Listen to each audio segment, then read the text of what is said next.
O vis dėlto, jeigu kalbant apie filmavimą kino kamerom, tai vis dėlto galėčiau pasakyti, kad aktyviausiai susidomėjau ir reiškiausi va Šiauliuose. Tai aš esu labai dėkingas, aišku, ir Zigmui Ripinskui, ir jo broliui Zenonui, ir Vincevičiui, reiškia, kurie labai draugiškai, reiškia, priėmė tuo metu į tą savo tarpą, nes aš tiesiog aš atbėgau pas juos, neatsimenu nei dienos, nei datos kada. Ir aš pasakiau, kad aš noriu filmuoti, noriu montuoti, noriu kurti ir jie, taip sakyčiau, gan entuziastingai priėmė ir visai padėjo, konsultavo, ten padėdavo filmus įgarsinti, parodė, kaip klijuoti, kaip montuoti, reiškia, kaip ten ir sėdėdavo su manim per naktis ir padėdavo ir net sakyčiau, gal net už ačiū tą darydavo, kaip nebuvo keista, reiškia, šiais laikais jau sudėtinga tą ir įsivaizduoti. Tai Aš domėjausi kraštotyrą, reiškia, mes rinkėm ekspedicijas, rinkom dainas, ten užrašinėjom muziką, šokius, muzikantus, reiškia, ir jau tada kyla jau mintis, kad reikia kažkaip fiksuoti, reiškia, reikia nufilmuoti ten įdomesnius šokius, reiškia, įdomesnės šventės, ir taip atsirado, sakysim, tokie filmai kaip Raso šventė, mes, reiškia, tą, kurią patys organizuodom, švesdom, mes tiesiog ją nufilmavom. Suklijavom ir tas filmas net buvo Visasąjunginiai tuo metu, reiškia, konkurse.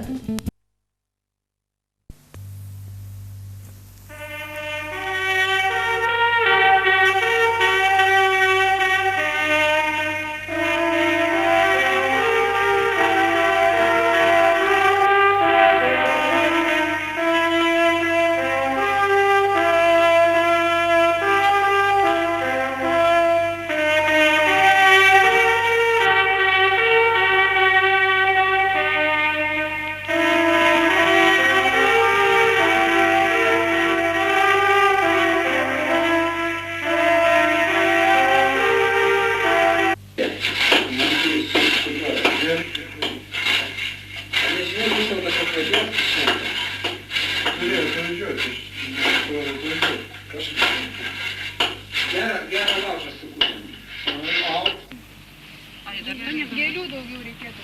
Kam iškerės rankos spini, kas iš to išeisim, dar to nepamai. Baltų lubinų galite atnešti. Bet nesvarbu, kad ir kitokį. Yra dar to.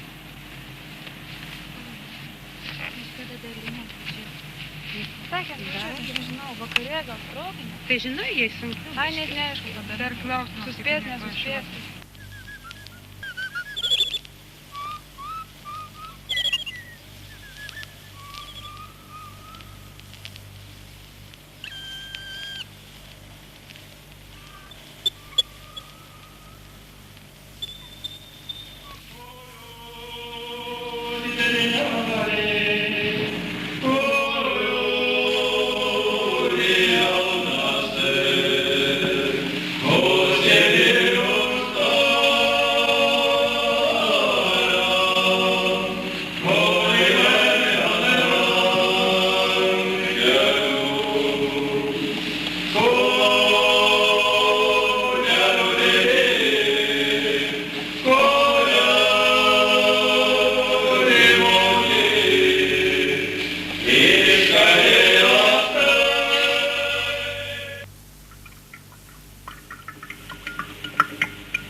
A gerai, eikš mergelė, eikš glauskis prie šalelio. Žiūrėkim, ne? Nu, va. Nu, kad tokia vargšė ta puokštė susiskynė, nežinau, va čia, kodėl tiek daug dikliukų, aštrus charakteris biški. Už tai va ne berniukai netaip labai myli, pasižiūrėk, ar pati jų nemyli, tik viens raudonis dobiliuks. Viens. Nu, bet, matai, tos meilės biški ir biški. Dabar va čia aplink pavytusių gėlyčių vaikelį. Žiūrėk, nusiminus biški, ar ne? Va, matai, va.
Tik nelakau.